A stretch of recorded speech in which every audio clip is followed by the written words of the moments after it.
Welcome to The Cop and the Shrink, a podcast exploring mental health, law enforcement, and societal issues from the perspective of a police officer and a mental health professional.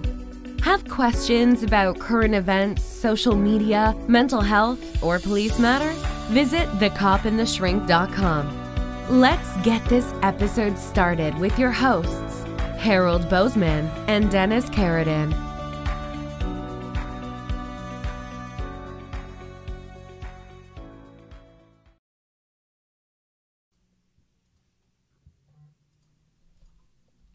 Hey, welcome to another episode of The Cop and the Shrink. We are back. Somebody's back from vacation. I'm not back from vacation. Somebody else is back from vacation. Did you have a good time? I had a great time. That's all that matters, right? You have to have a good time. Got to escape from the world for a week. Get away. Have a magical time is what we say. So before we start, obviously, you want to go check out thecopandtheshrink.com.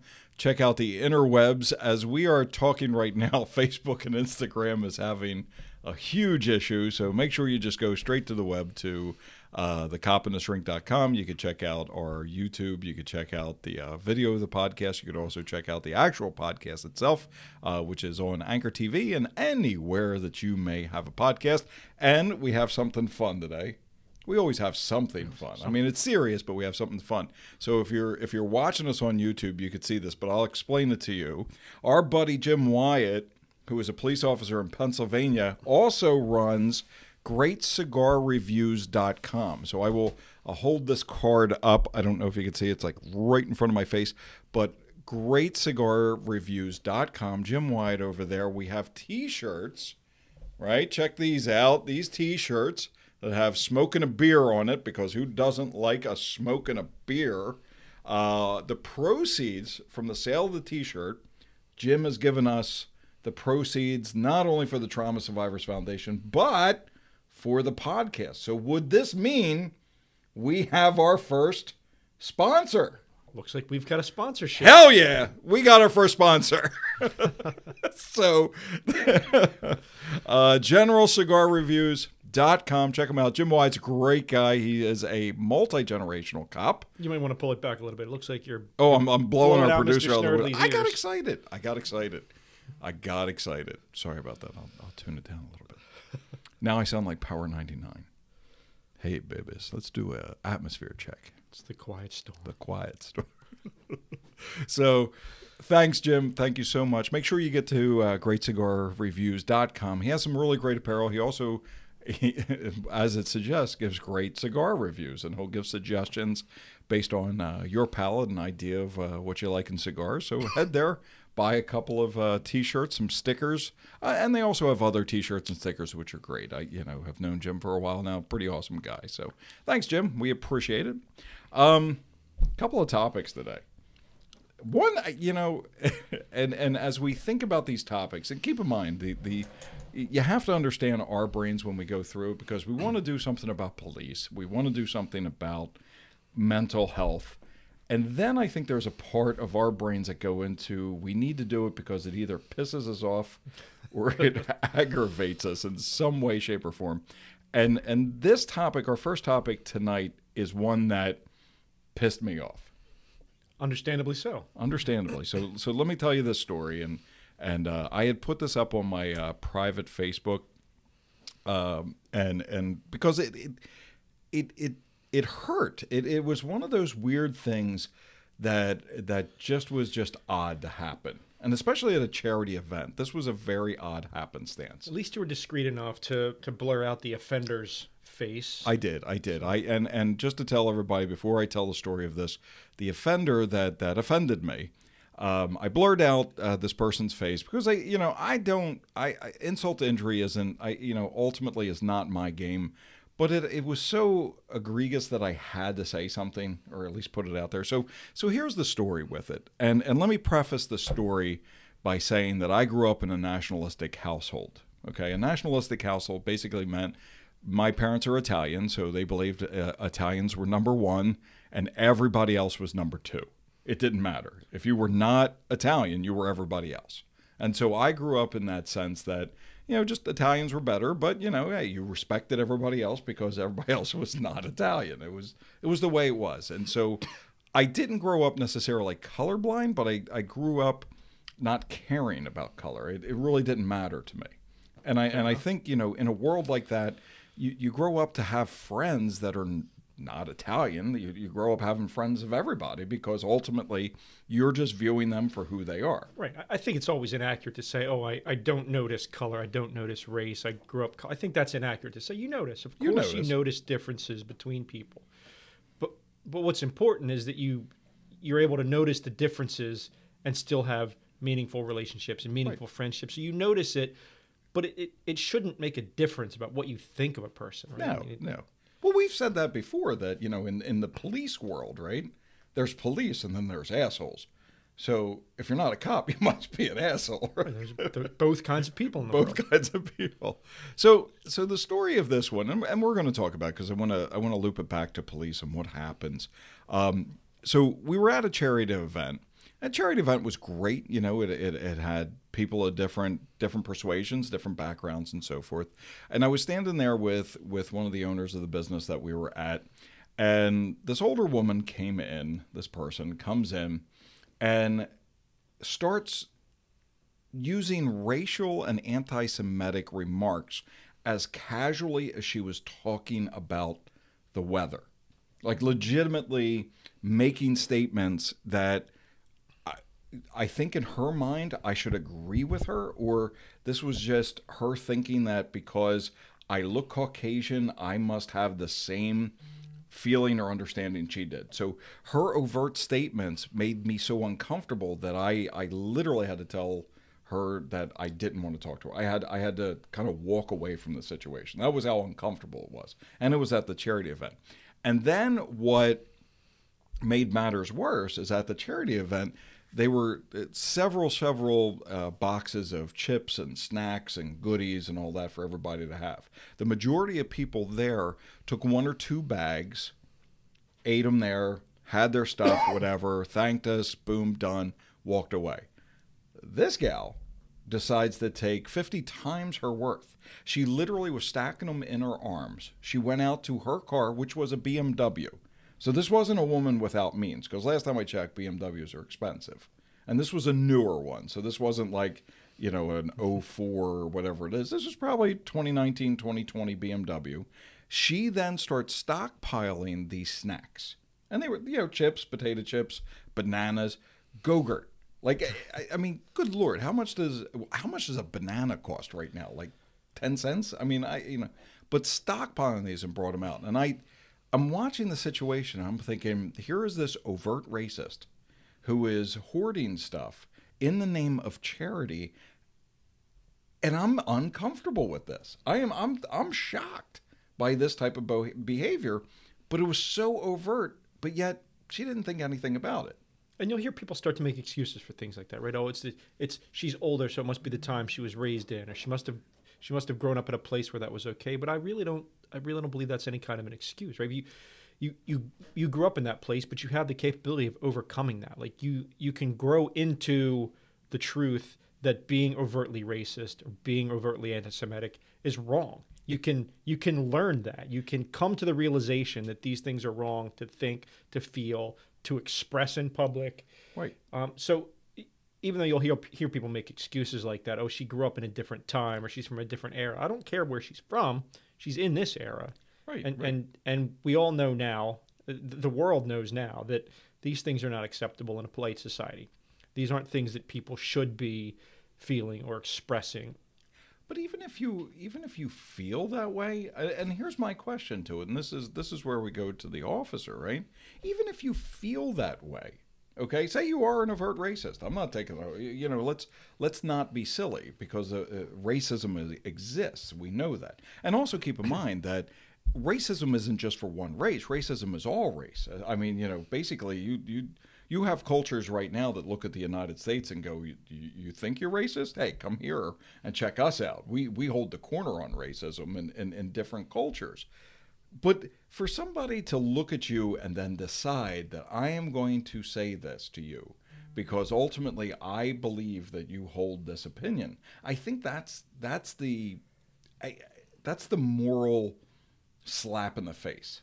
It's like, how dare you think that I am that way just because you think that way? She's not even only passing judgment on the people she's speaking about. She's passing this judgment on the people she's speaking to. Right.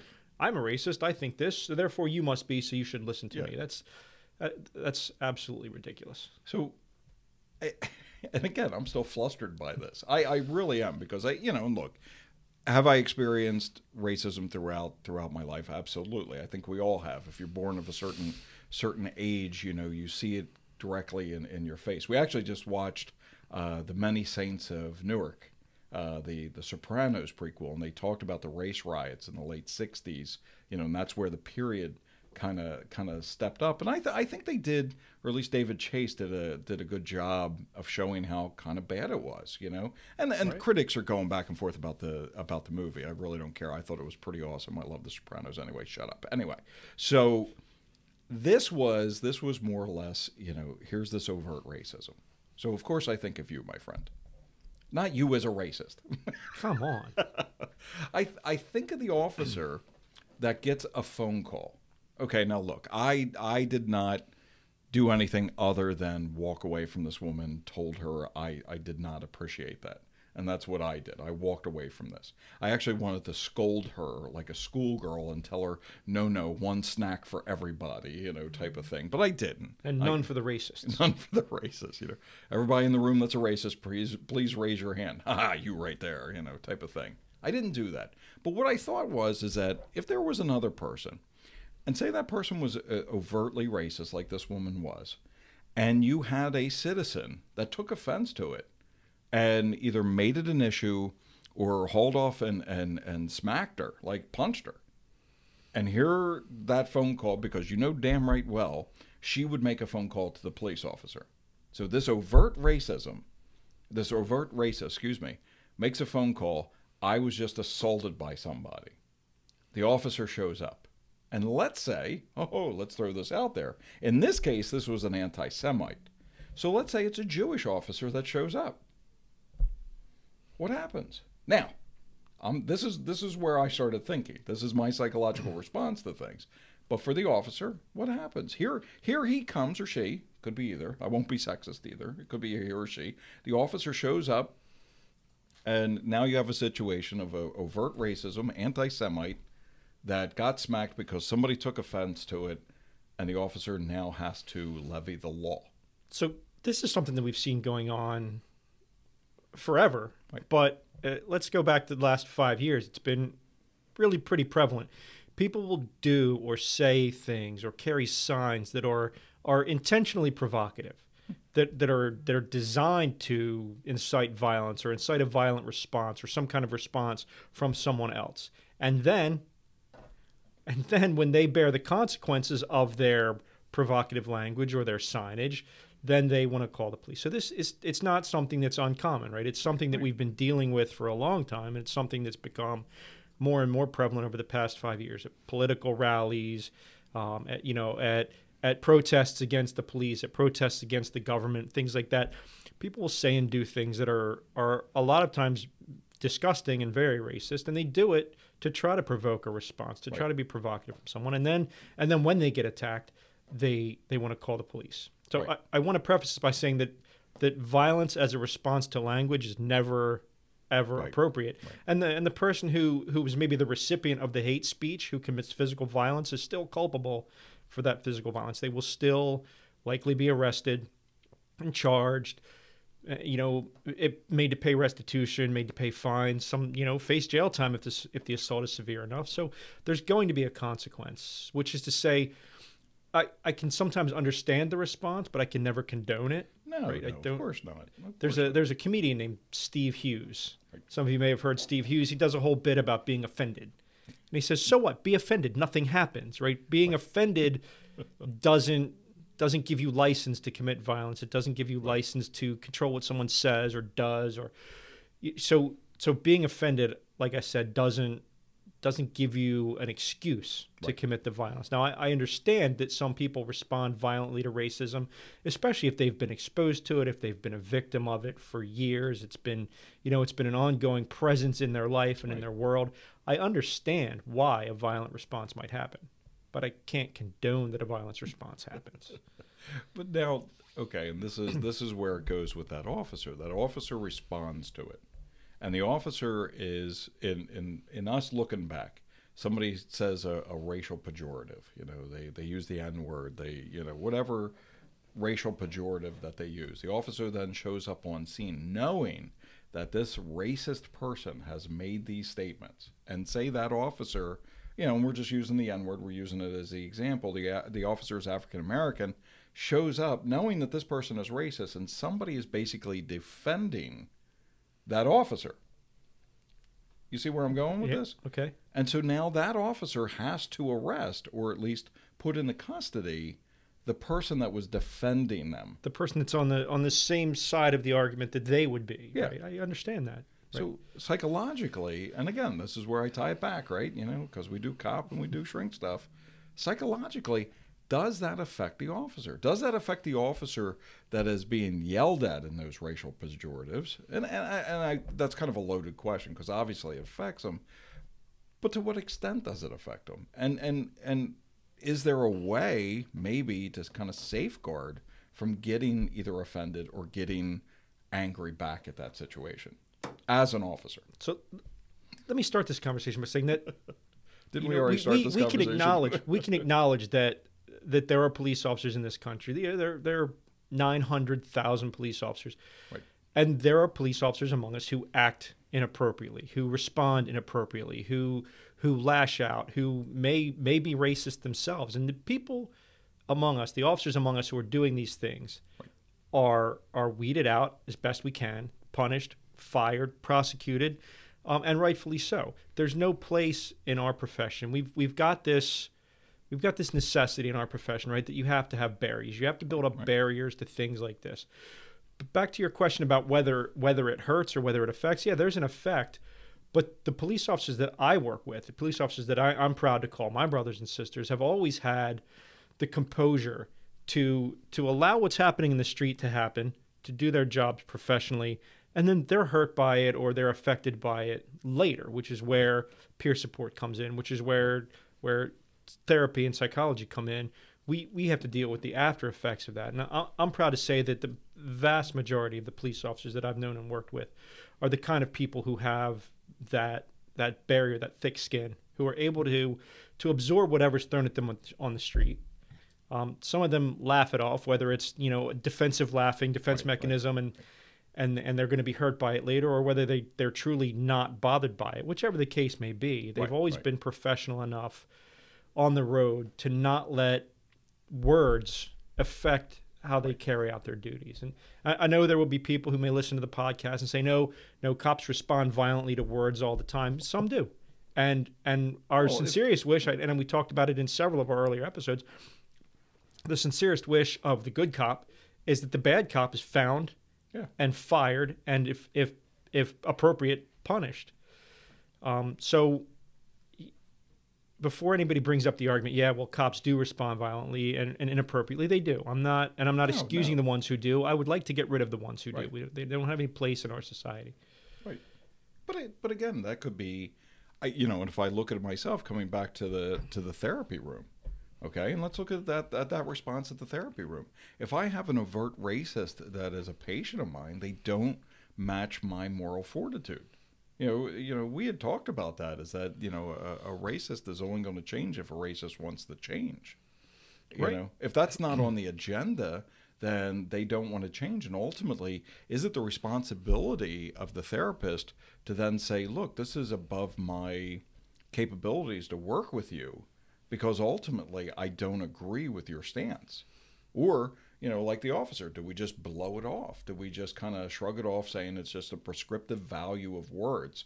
What is it, Dalton on Roadhouse, right? What if they call my mama a whore? Well, is she? Type of thing. It goes into the fact that I know that yesterday affected me, and I know it affected the owner of the business that we were at, about what they had said. And I guess I took it a little bit more to heart. Like, it was ugly. You know, I didn't do anything. I didn't punch the woman or anything like that. Or well, that's good, because I would have had to bail you out to make the podcast right. in time. But my thought is that, okay, here you have the officer. Yeah, let's weed out the bad. But how about that therapist that says, all right, you're an overt racist, so now I have an agenda to change your mind? So your profession and my profession, we both have choices to make. Right. We've talked before about people who you've decided in your professional career who you will not work with, who you will not treat, who you will not counsel. I think both of our professions need to make up our minds. There are kinds of people we will not work with. Right. And if someone is overtly hateful, overtly racist, anti-Semitic, anything like this, the police agencies, professional police agents, should decide that those are people we will not work with and get rid of them, get them out of this profession, make sure that they can't re-enter this profession somewhere else, and be done with it. Like, we need to ensure professionalism, we need to ensure inclusiveness, and get rid of the people who can't come to terms with that, who can't conform with that. Just like there are people that you won't work with, there are people that I won't work with, and that police agencies shouldn't work with. Or at least put up that boundary so that it's not easy for them to be a part of it. I mean, if you sign a contract for a gun company, you know, to give X amount of guns to the police force, you know, you're probably not going to weed out all of those employees, you know, and saying that everybody that works for S&W or whatever it is. Oh no, when I said people we will not work with, I meant in the profession, in the uniform. There are people that we will not, should not put in uniforms. Yeah. So we can't, and again, I agree with that. We shouldn't make people licensed mental health therapists if ultimately they have an agenda, you know, that's not admirable. That's why they become personal coaches. Let's remember, racism is not a mental illness. Racism is something you choose to be. Racist is something you choose to be. So therapists and counselors, you treat genuine mental illnesses. It's not your job to change someone's chosen personality traits. It's not your job to change how someone decides to view the world. If they come in here and they refuse to change that, or they say, oh, I can't change it, it's just who I am, well, you know, happy trails to you. There's a therapist up the road that might see you. And we have that right. We have that right to choose a patient. I would hope, you know, that if there is any therapist listening to that they understand that your duty is then to refer that person out. Because if it doesn't match with your moral or ethical fortitude, and you continue to see that patient, then ultimately you can injure that patient. You know, you're actually doing wrong by that patient. You're not doing right by that patient. The only way that you're doing right by that patient is pushing them to another therapist. Now, my sincere hope isn't you don't have in your Rolodex, hey, I know this anti-Semite therapist up the road, I can refer you to her, and you guys would get along fine. I hope that's not the case. But No, but somebody that might, you know, not have, because with me, and look at it, you know, with me, it comes down to a few people that I won't work with. You know, I will not work, period, with pedophiles. You know, I'm sorry, that they require specialized care and specialized hurt. I don't have that moral fortitude to work with them. I don't work with wife beaters, not the T-shirt, the actual, you know, people that have violence against women. I cannot accept that. You know, that's morally, that's not me. And so then it comes down to overt racism. You know, do I have the moral fortitude to work with an overt racist? And I have to say no. If this situation with this person has created some sort of moral dilemma in me, you know, I probably need to push people away. This person has an aspect of their personality that they need to change, right? Oh, yeah. It's something that isn't accepted. Therapy. It isn't acceptable. Not 2x4 therapy. You glossed over that. You didn't want. That's violence. I'm sorry. I don't condone violence. I understand it. But this is something that someone chooses, like I said. Right. And if they won't change, then they don't need therapy. They need a new personality. Right? They need a lot of other things in their lives before what we could give them and all. Right. Well, so don't be racist, boys and girls. You know, or at least you are. Don't come into my office, and please don't see anybody on the street. So just stay in your little house and your little hate and do all that great stuff. No, bad. Anyway, so topic number 1, If you're still listening after all that, stay tuned. We got another topic, pretty good topic coming up. Remember to visit us on thecopandtheshrink.com. Again, big shout out to greatcigarreviews.com. Get on there, buy some T-shirts and stickers, and drop a little message there for our buddy Jim. And check us out on Facebook, Instagram when they're back up and running. And we're actually on TikTok under the Trauma Survivors Foundation. So check all that out, and we will go from there. Talk soon. Be back. The Division of Wellness Services of the National Fraternal Order of Police is committed to leading the efforts to ensure the well-being of law enforcement officers. The FOP intends to no longer react to issues of critical stress affecting its members, but instead take a pre-act approach that is driven by trained peer support, research, empowerment of officers, awareness and stigma reduction, connections to service, and ongoing training and development. Information about the Wellness Division, resources, and publications can be found at fop.net/officer wellness. Donations to the National FOP in support of their Division of Wellness Services and other programs can be made online at nfop.firstresponderprocessing.com. All right. Welcome back to thecopandtheshrink.com. Welcome back to the Cop and the Shrink. Go to thecopandtheshrink.com. Check us out on the internet at Facebook and Instagram, and also check us out where you may listen to any of your podcasts. Apple Podcasts is now playing us. We're on Spotify. We're on Anchor. You name it. We're on a bunch of different places, so check us out. So we switch topics. We go from overt racism now to defunding the police. Situation happened in Austin, Texas. Not good. Well, you know, I mean, defunding the police has been the popular narrative here in a lot of our bigger American cities for the past 18 months or so, and we're starting to reap the effects of it. We're starting to see how that has affected places like Chicago, Seattle, and Portland, and San Francisco, St. Louis, and most recently this past week, we're starting to see how it's affecting Austin, Texas. All right, Austin, Texas, everybody knows is a big college town. It's been considered one of the safer large cities in the U.S. It's a very walkable city, very popular city. Population of 1.8 million people. And Austin has largely been considered a very safe place city to be, yeah, right? Yeah. And recently, because of funding cuts, because of the inability or the difficulty with recruitment and retention, because of, people fleeing from the defund, officers fleeing from the defund movement. Right. My job here is not secure. While I'm young, I will go find one somewhere else. Right. Things like that. Austin PD this week or this past week kind of released a list of things that they will no longer respond to as police matters, as emergencies. They will send evidence technicians and report writers and civilian adjusters out to these things that had previously been, and in most places still are, police complaints, right? So I have the list here just of the things that Austin PD says they will not do now. They will no longer refer to or respond to these things. These are calls that will be considered non-emergencies by Austin police. Attempted theft of property, burglary of a residence or business. That's not a police matter? Vehicle crashes that do not require a tow or that have no injuries as long as both parties have insurance, a license, and are not impaired. My question for that one is, if the police don't respond, how do they know? How do we determine whether someone's impaired? We have police officers that are trained in the detection standards of NHTSA, the National Highway Traffic Safety Administration. We have officers that are trained to detect whether there's impairment. Right. If we're not sending the police, how do we know whether there's impairment? That's my big question there. Something the police never should have done is, COVID-19 violations. So this person's not wearing a mask, or we've asked them to leave our establishment, so maybe that's okay.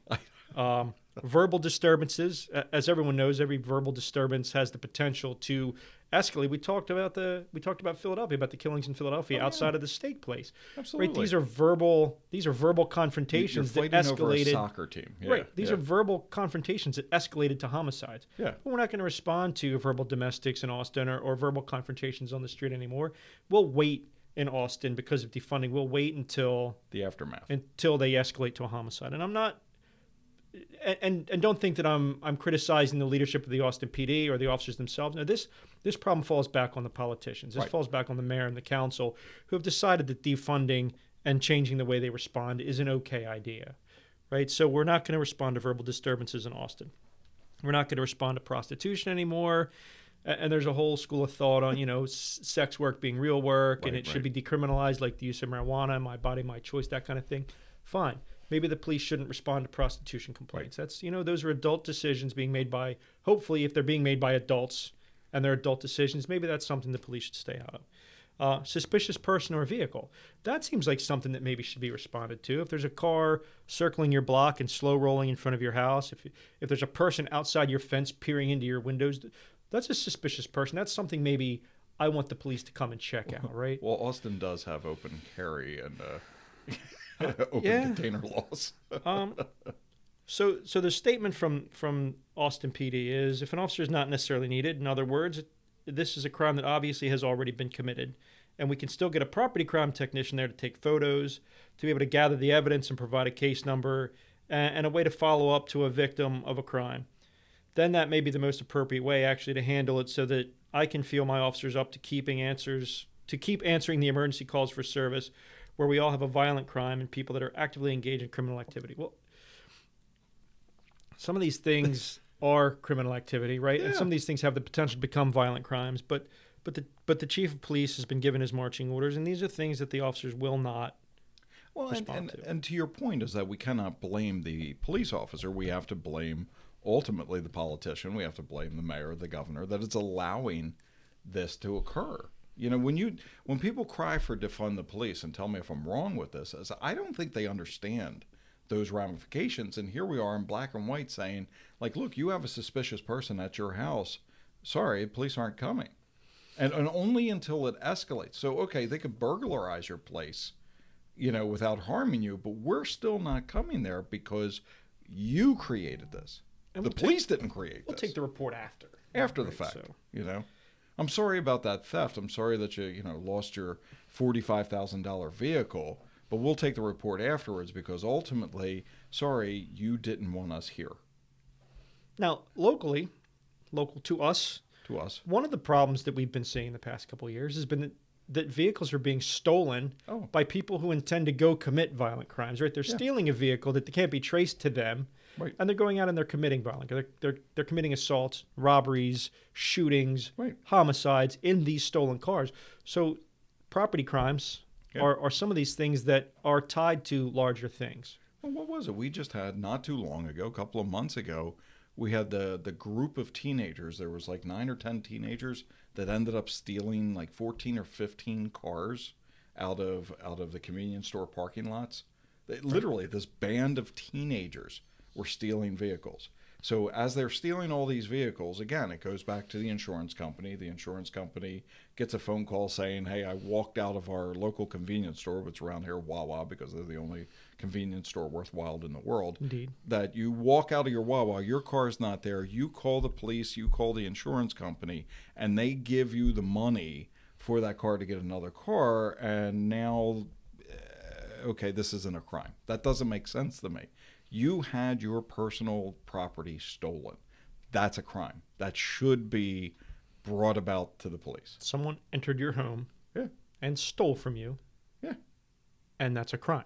Right? To me it is. Now, to the chief's credit in Austin, he said that if they're able to restore funding and restore staffing to the police department, they will reevaluate some of these things, see if these can be added back to the kinds of things the police will respond to. Right.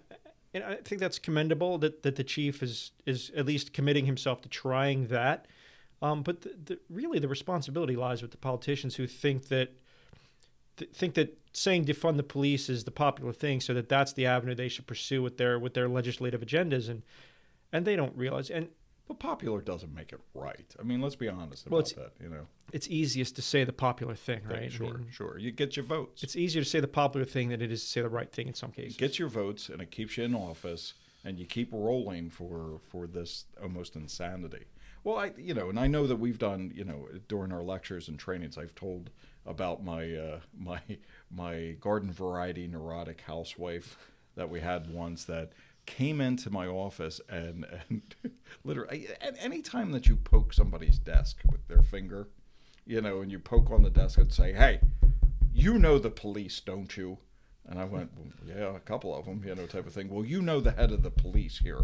And this was the state of Delaware. I'm like, there's a few, but, you know, well, I don't know if there's a grand poobah of police in the state of Delaware. She goes, well, I was down at the mall at Nordstrom's, which I'm thinking, overpriced anyway. But that's okay, even though that we would love Nordstrom's to be a sponsor of thecopandtheshrink.com.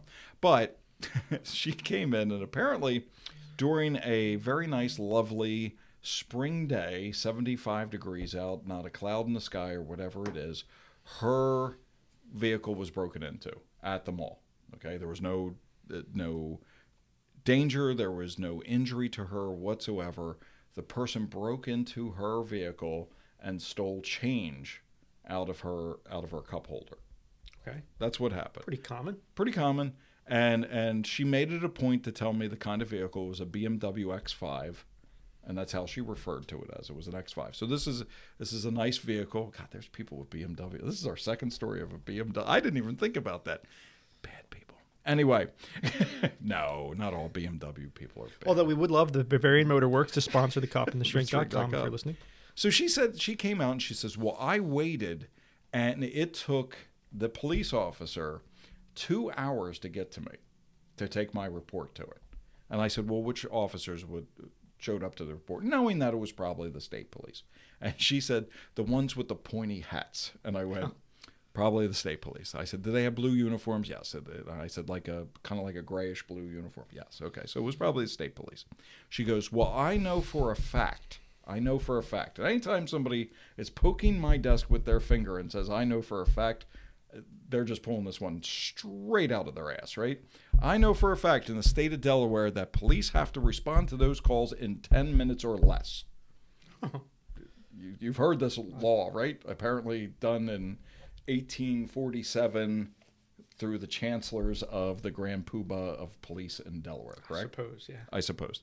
And I said, ma'am, I said, let me ask you a couple of questions here. And I said, before I go and call the leader of the police of the state of Delaware, or at least my buddy Bozeman, let me ask you a few questions. I said, number one, were you safe? Well, of course I was safe. I said, where were you? In my X5. Well, no. She went back into Nordstrom's and actually went to Starbucks to get herself a mocha frappa puppuccino or whatever it was. And she stood there waiting for him while she was on her cell phone complaining about said police. And I said, at no level were you in danger? No. You were not injured? No. And I said, was the vehicle otherwise disabled other than having a window smashed in? No. I said, so technically you could have driven away, but you stood there and you wanted the police to come and give a report because it was a crime, right? Fair. Yeah. Yes.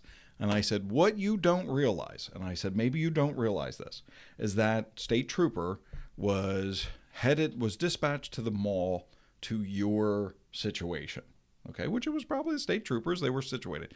But based on triage, they got called to a motor vehicle collision with injury on 95. Or as they were heading out there, they got called for an officer shooting, or they got called for this, that, or a missing person, or, a carjacking. They got called for all these other things while you stood outside of the Nordstrom huffing and puffing, drinking your mochaccino poo-poo frate latte. And she looked at me and she goes, you're calling me an asshole, aren't you? And I said, no, you're just making the general synopsis that you're an asshole. I'm just saying that, yes, it's a crime, but the officer was trying to get to there. Now, here's my contention. Here's my point to you from this story. Here's that person that now wants the police defunded because it didn't serve them to wait those 2 hours. Right. And we talk about, if anybody's watched the documentary Flint Town, you could see the really horrible effects that having an underfunded police department, an understaffed police department has. Now, as a side note, the problems in Flint weren't related to this defund movement. They weren't related to any of the current political atmosphere. Even so, the Flint Police Department was underfunded, understaffed. They weren't able to recruit. They weren't able to retain. They weren't able to pay the officers that they had very well. And it got to the point in Flint where an armed robbery complaint, was waiting 24, 36 hours, not minutes, for a police response. 24 minutes is a long time to wait for an armed robbery response. People were waiting 24 hours and days to have a burglary report taken or a stolen car taken. But by the time the Flint police were able to take your stolen car report, your stolen car was in Waukegan, Illinois, right? So that just shows you where this defund movement is going. If they were to get their way, all the way, not any of these concessions that some of the mayors and police chiefs are making, but if the hardcore defunders were to get all the way to where they want to be, the whole country will be Flint, Michigan. Oh. And we won't have police responding. This list of things that Austin won't respond to will look like peanuts compared to the kinds of things you are no longer getting police for if we keep pushing for defunding. So now let's go to the documentary known as Judge Dredd at that point, right? We're just going to send out the street justices with egregious crime. If you had a murder, then that's what we go to now. But forget everything else. We'll just let you run wild. But a murder will go to. And that's where defunding and decriminalization is getting us. Look at one of my favorite places to go, and we would go 5 or 6 times a year, was to Philadelphia. I'd go spend a couple nights in Philadelphia 5 or 6 times a year, walk around the city of Philadelphia, walk around the different neighborhoods, enjoy the restaurants, enjoy the museums and the history that's there. Right. I don't know if I feel comfortable doing that anymore. I might still go to Philadelphia and walk around from 11 a.m. to 6 p.m. I think at 6 p.m. I'm going to find some Netflix in my hotel room and wait for the sun to break the next morning. That's just one city on the East Coast. That's one of hundreds of American cities that are being affected by this. And it's one city with one of the largest police forces. Right. You figure there's 9,600 police officers in Philadelphia, and the crime is completely out of control. And why? It's not the police fault. We got to look at what people are asking for and ultimately what they're getting. This, and again, we go back to it. What's the psychology behind it? Well, the psychology behind it's pretty simple. If news sources and social media and so forth are showing the worst of those police, let's say the 1% of the police that are the worst police officers, and we see that, then population gets afraid. And now, all police officers are that way, because that's what we do, right? We lump everybody into one single category. So we see this, and all of a sudden, here becomes that popular movement. Let's defund the police because the police look like a military presence now. Well, last time I checked, bad guys have really serious weapons. Bad guys got a lot of arsenal out there. The bad guys got a lot of stuff going for them that ultimately, if we continue to defund, bad guys are going to take over eventually. I mean, it's pretty well common sense that's going to happen. And you're starting to see it now, right? You're starting to see this perfect storm of the defund movement and the decriminalization movement and activist district attorneys and activist attorneys general who are pushing for this bail reform, and they're releasing people that shouldn't otherwise be released. They're declining to prosecute crimes because they don't fit the political agenda. There are all these things that are going on politically, and people are blaming the police because crime is spiking, and people are blaming the police because homicides are spiking, and it's really not the police. And it may seem self-serving of me to say it, but the police are still going out. I see it all the time, right? I work with men and women who are going out every day, capturing people in stolen cars, arresting people who have illegal guns, arresting people for assaults and homicides and domestic violence. And we're making the arrests, and we're bringing these people to the police station, and we're signing arrest documents for these people. And what happens after that is no longer up to us. Right. Now it's in the hands of judges, politicians, elected attorneys, and things like this. So you blame the police all you want. We're still going out and doing the work every day.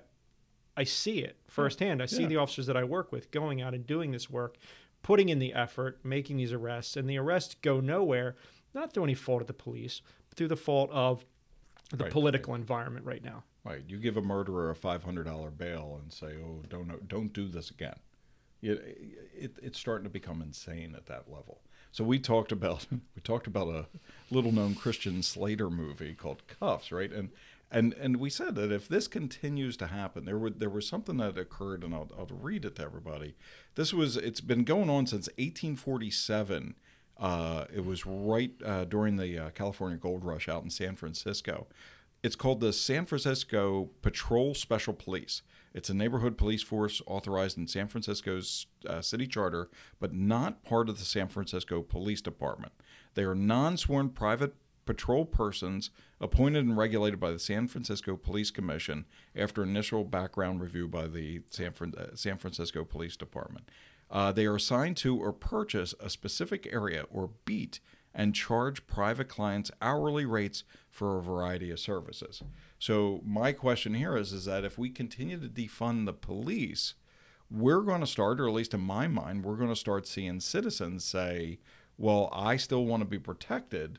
So these special police forces, which are basically security forces, are now going to be hired to protect my house, my neighborhood, my family, and so forth. That we're really going into a pretty negative direction with this defund the police, because now you have these rogue, non-sworn people upheld to nothing that are protecting an area. I'm not okay with that. I'm really not okay with that. So the same people who would rail against... It was a good movie, though. It was It's an acceptable movie. It's not a good movie. Right. It's not The Sandlot. No. So you have the same people that are against privately funded or for-profit prisons, right, who are saying that maybe the answer to policing is privately funded or for-profit neighborhood patrols. right. It's ridiculous, right? I mean, they're policing, and maybe for-profit prisons is an issue. Maybe there's a problem with prisons that are non-government run, and it's just a way for the government to shirk off some of their responsibility, Sure. right? But there should never be a for-profit police department. You start getting things like favored neighborhoods, and Right. That can't be the solution to the defund movement, is to privatize policing. It cannot be. I'm not saying it's the solution, but wouldn't that stand to reason? So it happened during the gold rush because people that were hitting it big in the gold rush formed this special force to protect them and their families as they were hitting it big, basically in the Wild West, or the wild, frontier, or whatever the hell they called it back then during the gold rush, right? So now Philadelphia, okay, so the police aren't coming around my neighborhood as much, or even in Austin. They've been defunded, but yet I don't want my property stolen, and I want somebody to come out. So I'm now going to hire a police force of 10 guys that may or may not hold a concealed deadly weapon license, coming here to make sure that people don't rob me. That's scary. That is scary. That's Who's scary. holding them accountable? Who's investigating them for uses of force, for shootings, things like that? Who ultimately is responsible for their conduct? Who pays them? That's what it is that's who's responsible. I pay you, so now you're responsible to take care of whoever tries to steal my car. And as the person paying that private police, are you willing to take on the responsibility for their conduct? That's the important question. It is damn well scary. And so we're moving into a direction that I think people don't understand, or again, they're viewing this as fear. They're viewing this that all police are bad, so we have to get rid of some of this key funding and get them not involved, when in fact they should be involved. Not only should be involved, but should be involved at a more higher profile than what they are right now. Man, I am jazzed up after those two topics. Those things, it's frustrating. It's very frustrating. But anyway, so good topics, man. Good topics. We're going to go on to current topics after the break. But make sure you go to thecopandtheshrink.com. Check us out on Facebook, IG, any social media outlet. And also check us on YouTube or anywhere that you listen to podcasts. Stay tuned for our current events. Thanks for listening, folks. You have seen their faces and read their stories. Our hospital heroes and first responders are remarkable. Their strength is inspiring as they continue to work around the clock in the fight against COVID-19. Throughout the pandemic, they have had limited downtime and limited access to prepared meals. Our hospital heroes are working in extremely stressful environments, literally placing their own safety at risk to help the sick and dying. Our mission is to show these frontline workers that we, the community they are caring for, supports and cares for them through the simple act of providing them with a prepared meal to help sustain them through the day. To complete this mission, we are partnering with local restaurants to deliver quality food directly to hospitals, urgent cares, testing centers, treatment centers, nursing facilities, and first responder stations. We have delivered nearly 25,000 meals to over 60 locations in Delaware, Pennsylvania, New Jersey, and Maryland. We have been honored to help these amazing men and women. The meals we bring are met with such gratitude. In those moments, as the meals are set up, we see their gratitude in the form of tears and laughter.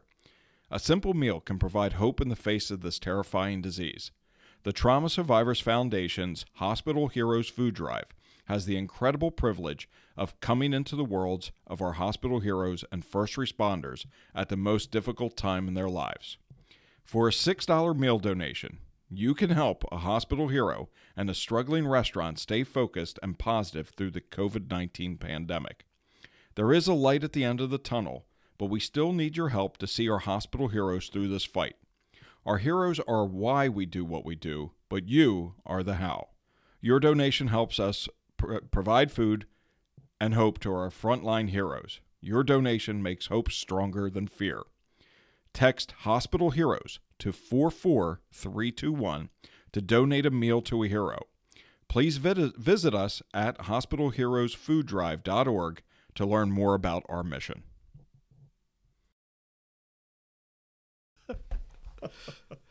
Welcome back to The Cop and the Shrink.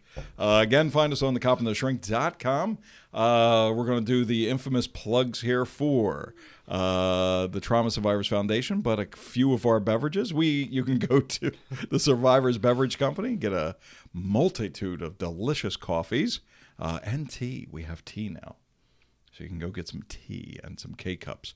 Also check out the Captain's Punch over at Wagon House Winery. This could be shipped to you wherever you live, except for Delaware apparently, but you can get it shipped wherever else other than Delaware. And Big Oyster's Survivors IPA. Deliciousness. This weekend coming up, October 9th, is the Delaware Beer Fest, where actually people will get to sample in Delaware Survivors IPA, so very cool stuff that's going on. I do want to break before we get into our current topics. One little thing, somebody in the room with us right now is having a birthday this week, October 6th. My firstborn, our producer, my son Dennis, is going to now turn, oh dear Lord, 24 years old on October 6th. Happy birthday, my son. We love you to death.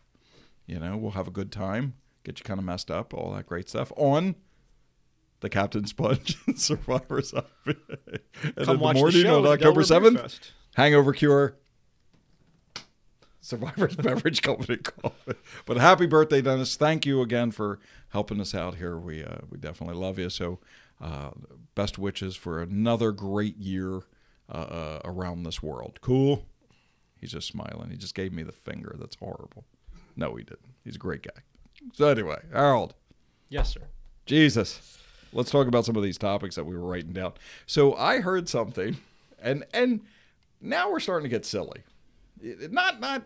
Look, we already know that our society is silly. We already know that some of the things that we come out. And there has been a big divide between vaccines and anti-vaxxers and maskers and anti-maskers and something. But I've heard two things this week that I thought could be relevant on how we use things. There is a movement now that says that people will not get the vaccine because of the trauma that it has occurred. That there has been insurance and medical claims that people are getting PTSD, post-traumatic stress disorder, about thinking about getting the vaccine. Well, why not? I mean, every other excuse has failed. Why not think up one more, right? So you are getting traumatized because you're thinking about getting this vaccine. Now, the other argument was the religion argument, is that religion is now being used, that you have to have your elder of your priest, your elder, your rabbi, your shaman, whoever it is, write a note so that you do not have to get a vaccine in your given employment if your employer is mandating the vaccine. Now, my question here is that that's a huge topic. Now, am I going to get a slew of people calling my office to get diagnosed with PTSD so that they don't get the COVID-19 vaccine? Yes. Easy answer to a short question. Yes. So, okay, so here I am out on the interwebs. You know, you go to DennisCarradine.com. We'll throw out a shameless plug, or NewPerspectivesInc.com. And they say, uh-oh, wait, he's a specialist in PTSD. So if I go to him and say, the trauma of me thinking about getting the vaccine should denote getting a diagnosis of a post-traumatic stress disorder, and the person comes into me, and I look at them and go, nay, nay, you don't have PTSD for thinking about getting the vaccine. The ethical violations I'm going to get. People are going to scream at me. People are going to be angry at me because I am not diagnosing them PTSD. Well, I mean, you've had that issue before, have you not? I mean, you can't be forced to diagnose someone with something they don't have, right? That'd be like, you know, that calls to mind the people who want to voluntarily amputate limbs, right? It's the same kind of people. Doctor, I want you to decide that I don't need my left arm because I don't want my left arm, and I want you to allow me to amputate it. But there's nothing wrong with your left arm. But I don't want it, so you have to. It's the same thing as them coming in here and telling a shrink, hey, man, I feel like I have PTSD, right, so you have to say I have PTSD. And it just kind of calls the same kind of person to mind, right? And PTSD has more and more frequently, unfortunately, been brought up as an excuse or a crutch by people who don't actually have it or don't actually experience the effects of it. Right. And it kind of that marginalizes and diminishes the concerns for people who do suffer from PTSD, right, who have legitimate claims to PTSD and legitimate reasons to be suffering from PTSD. Well, but, you know, and as you're saying that, look at it, you know, people have been doing crime based in PTSD. They're actually using PTSD as a verb, you know. PTSDing today. I was PTSDing today, or I had a violent outbreak of my PTSD. Let's break it down for a second. PTSD is a horrible disorder, and both Harold and I in lectures and trainings will tell you, look, you don't want it. It is nothing that you want. There is nothing fun about PTSD. There isn't. And at the same token, to get PTSD, there has to be a very specific course of action for it to occur. I mean, number one, seeing that you have witnessed or have been privy to the threat of death or actual physical violence against you, or actual, something that would cause a death, right? So that's number one. Right. So in my mind, if people are claiming PTSD, I guess they're saying that they're afraid the vaccine will cause their death. I'm just thinking this. I'm thinking out loud because I don't know. So number two, it then becomes the intrusive images. It becomes, you have nightmares, you have flashbacks, you start the avoidance pattern. You don't want to go to the places and the people that ultimately, have created the situation, and then there's anxiety and depression and so forth. There's a series of things that create this diagnosis. And as I'm thinking out loud to it, so somebody is basically saying that getting the vaccine was so tremendous that I felt that I was going to die, so I'm avoiding the doctor's office or the CVS to get this shot to the point where I'm having nightmares and flashbacks of getting a vaccine. And why not just say, I don't want the vaccine, I'm being defiant, that is all. Like, why do you have to try to tag it with something, right? Why do you have to tag it with, my PTSD, it's causing PTSD in me, or, I have underlying conditions that I'm not going to tell you about. I just don't want to tell you about it, but they're there, I promise. Or, it was the promise defense. Right. I swear there's things in there. I swear. So rather than try to come up with all these excuses, why not just say, I don't want the vaccine, I'm being defiant, right, or for my own reasons, I'm not going to take it. And that should be enough, right? Why do we have to try to then tag it with things? Like every time one reason for not taking the vaccine is shut down or eliminated or debunked, there's always the next one that's just waiting, right? Right. Well, but okay, let's throw this out there, and I'm just throwing it out because it's money based. that if you make me get the vaccine because I am employed by you, but I say that I have a disability that is sanctioned by the ADA, the American Disabilities Act, then I can sue you for firing me. Correct? Yeah, I mean, ostensibly, maybe. I mean, maybe. Again, I'm thinking out loud with this because I don't get it. I don't want to walk in and give you a phone call one day and say, "Hey, buddy, I think I have cancer. I think I have cancer. I've had a headache all morning. I think I have cancer." But it's not a tumor. But it's not a tumor. Did you eat all this food? But Kindergarten Cop. That's another great. I'm sorry, underrated. Great movie. That was great. But so I give you a call and I say this, and then you say, "Well, have you had any tests?" No. Have you gone to see the doctor? No, no, no. Me even thinking about going to see the doctor, for me to think that I have cancer scares me. It gives me PTSD along with my cancer. At what level do we just call bullshit on people and say, "Look, stop it, stop"? Oh, I think we're there.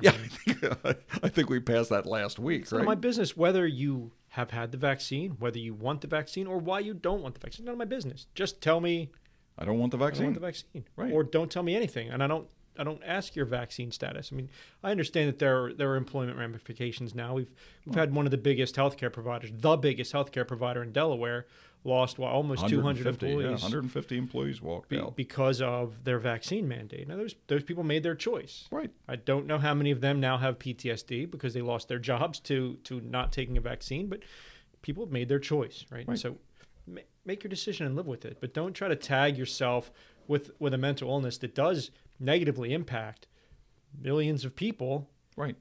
Legitimately impact millions of people, and don't use that as your crutch or as your, the effects of having lost your job because you were being obstinate about taking a vaccine. And isn't that a smack in the face to the families that lost somebody?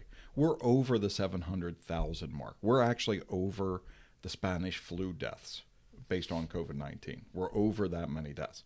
And doesn't that smack the face of those people that may have been on a ventilator because of it, that legitimately would have PTSD because of this virus, not because of the vaccine, but because of the virus? Or all the families that watched a family member, or who did not watch because they were not allowed in the hospitals, watched a family member die of COVID-19, to have somebody saying, because I was thinking about the vaccine, I have PTSD. Yeah, Yes, and I'm mocking this because it's not, this isn't okay. This isn't okay to say that you have a disorder when you don't have a disorder. It goes to those folks that make GoFundMe pages and shave their head and say that they have cancer so that you could feel bad for them and give them money. I mean, look, if you don't want to take the vaccine, that's your right. Right. You make the decision and you prepare yourself to deal with whatever consequences, whatever eventualities come from you not taking the vaccine. That's an individual's decision. I am pro-vaccination, anti-mandated vaccination. Right. You're making an individual choice. If you don't take the vaccination and you get sick and you end up on a ventilator and you die, those are decisions you've made. Right. I'd like to say those are things that you live with, but sometimes they're things that you die for. You don't live with, yeah. Whatever the case is, take it or don't take it. That's up to you. But don't, like I said, don't use somebody else's ailment as your crutch, as your excuse for not taking it. It sets a scary premise, and I think that scary premise basically says that I'm in the same boat. Look, as a healthcare family, you have to look at it that ultimately, being a part of healthcare, and I think with policing, the vaccination makes sense because of the amount of people that you're dealing with, how the closeness of people that you're dealing with. You don't know that person's medical status when they walk into the room. Last week alone, I had 4 patients that all had COVID-19. I had one that received her positive result as she was standing in the lobby and looked at me like she had just killed, a cuddly bear. Get out. Yeah, and it was just like, and I stood away from her. She was wearing a mask. I actually was wearing the mask because of the other patients. And she looked at me, and she's in healthcare herself, and she goes, "I feel horrible. I feel stupid." And I was like, "Why?" And she said, "Well, I've had the vaccine, and here I am. I wear my mask pretty diligently, but somewhere along the line, I'm having a breakout." But at least she was able to recognize that fact, and at least she was able to tell me that she, this is where she was feeling. So I can't imagine her saying, "Oh, I have PTSD because of it." You know, she felt bad, you know, and I agreed. I told her to get the hell out. No, she's awesome.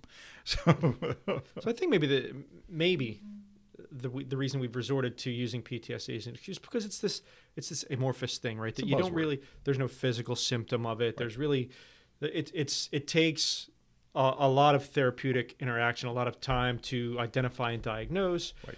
So it's something like someone could walk in and say, I have skin cancer, and you examine their skin. You see the cancer. And they don't have cancer. With PTSD, you know, people who are, you know, resourceful enough, they can go on and read what the symptoms are, what some outward, you know, expressions of PTSD are. And they can pretty well, I mean, some people are talented enough, they can pretty well fake. Well, sure. And I think you could fake a lot of disorders to get what you want. You know, there was a whole trend of adult onset ADHD. Look, for us, you know, especially the two of us that are talking. The symptomology is clear. but you have it since childhood, and now we have people that I would rather somebody walk into me and say, look, I want to go to my doctor to get Adderall or some hyperstimulant because I want to lose weight because I don't want to go to the gym. Can you diagnose me with ADHD? I will refuse to diagnose them with ADHD, but at least I would respect them for telling me the truth. Right. You know, but I have people coming in going, oh, you know, I'm 47 years old, just had 3 kids, and I can't lose the weight because I don't want to go to the gym, and you know, I like going to Dunkin' Donuts a lot, but oh my God, yesterday I woke up and I have ADHD. No, you do not. Or the other one that comes in and says, you know, I'm talking to my wife. And I have ups and downs, and I yell, and I all this, so I must be bipolar. Did you ever think the fact that you might be an asshole? Could it be? You know, you're not bipolar. You're just an asshole, right? Or you're just a slovenly person that wants to lose weight the easy way. Just tell me that. I would respect the hell out of you with that. Right. Tell the truth. Don't use a lie about a disorder to get what you want. But let's move. Let's transition. This is a good time to transition. Okay, so we're talking about PTSD. Well, let's talk about something that will cause PTSD. Right. Right. We talked a little bit about the show about how violence is happening now in what we think of as safe places. Right. Places where we go for safety, for help. Right. You know, places where you let your guard down and violence happens. You were telling me a story from Philadelphia. Yeah, sadly today, at the time of the taping, Jefferson Health System, which, you know, we are huge fans, love Jefferson Health System. An employee went to the 9th floor of Jefferson Health System in body armor, had scrubs over top his body armor. He's an employee, went up to the floor, ended up shooting and killing a clinical nurse assistant on the 9th floor of the hospital that apparently was sleeping with his wife. Shot and killed, walked out, shot a couple of times in the air, scaring the staff, got on the elevator, left the hospital. As he's leaving the hospital, he gets in a U-Haul, which to me is kind of wild because now you're trying to really mask who you are. This is all targeted response. Drives away, gets into a shootout with the police, injuring 2 officers, and thank God those 2 officers are going to be okay. One was shot in the elbow, one was shot in the nose, which I think was a grazing plants. Thank God they're safe. And he eventually was stopped on 95. He's actually in the hospital now with some injury and so forth. In the hospital, you have nurses, you have doctors, you have patients, you have the sick, you have the dying. The hospital is the place that we are supposed to go to feel safe. And now you have this. Right.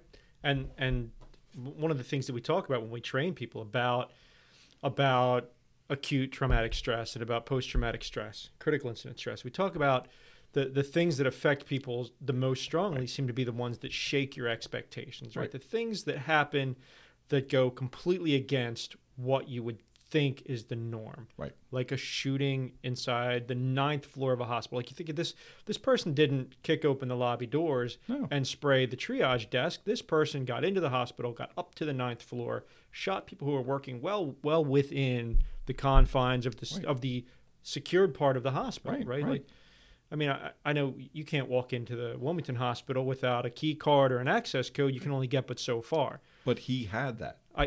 That's what I'm saying. Okay, so this is the kind of thing that shakes your expectations, right?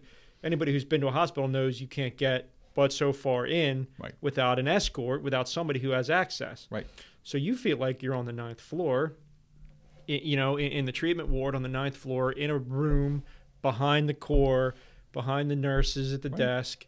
You think you're safe there, and there's a shooting there outside your room.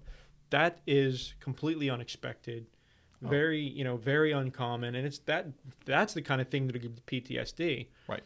Well, it destroys that terra firma, that solid earth, that things are supposed to be right. When you're in a hospital, you're there. And recently, my wife giving birth to her daughter, right? She's in her most vulnerable spot. We have our daughter there, this newborn, and we have my wife who, obviously gives birth. She's not running anywhere. That's not happening. And here we are in that vulnerable position. Now you have patients that are dying. You have family members that are there. This happened early in the morning. But in all truth, it destroys our own sensibility of what a solid earth is. Like, we should go to the hospital to be safe. We should go to the hospital to ultimately recoup from whatever the hell's going on with us. And now we can't, or at least in our minds, that it's going to take us to a position of where do we go? Do we go to a city hospital, or do we go out to a suburban hospital and maybe run the risk of not having excellent care because we're going to a small, podunk town hospital? And the people who live through this today, this isn't just affecting them today. No. This is something now that's going to stay with them. And I'm talking about doctors, nurses, employees, patients, visitors, anyone who was there, Right. who lived through this, who witnessed this. Now, whenever they go into a hospital, the hospital is no longer going to be that safe zone, right? The hospital is going to be, this looks a lot like the place where that shooting happened that time, Right. or they may find themselves directly back at Jeff Health and say, here I am in this building again. What could happen today? Right.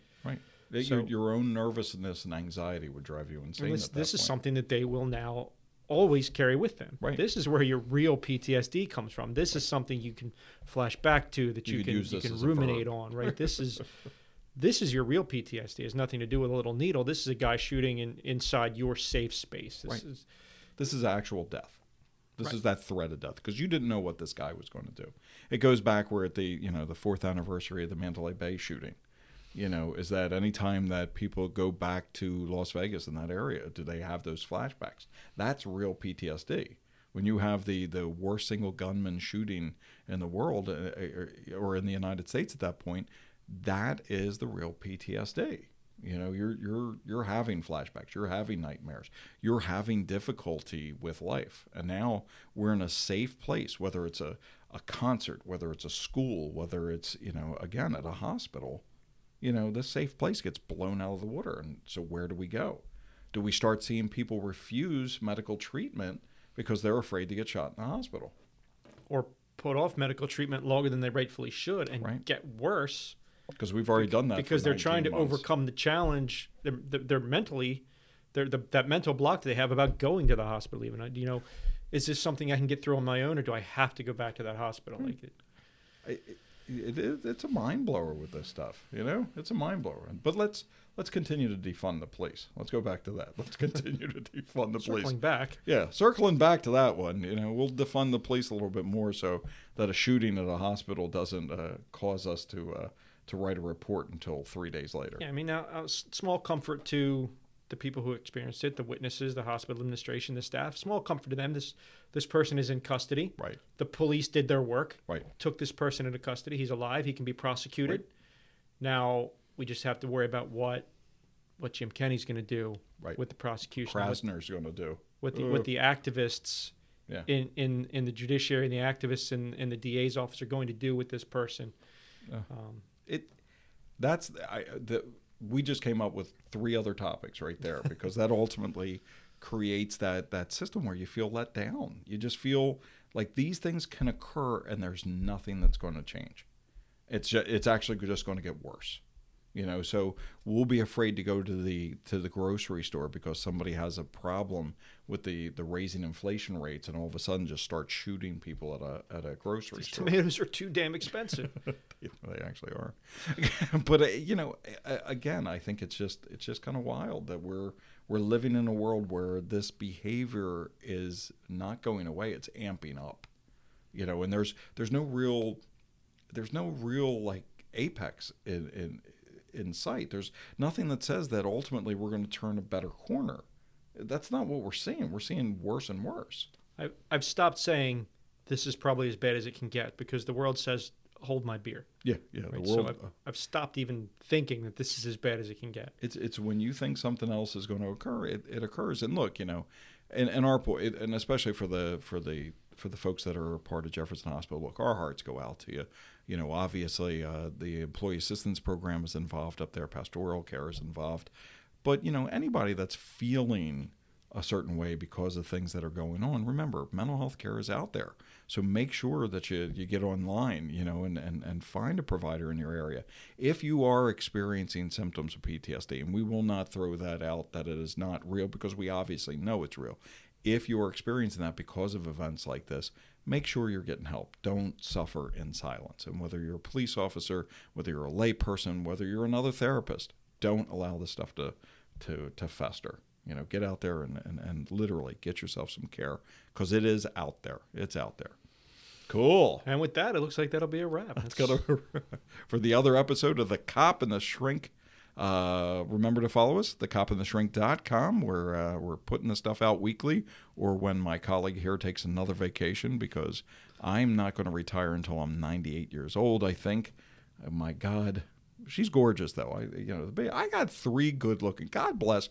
I got 3 good-looking kids. I got one that's turning 24 and one that just turned 11 weeks old, and the 20-year-old's up at Penn State doing whatever the hell she's doing up there. But you know what? I'm #blessed. Indeed. There you go. Yes, sir.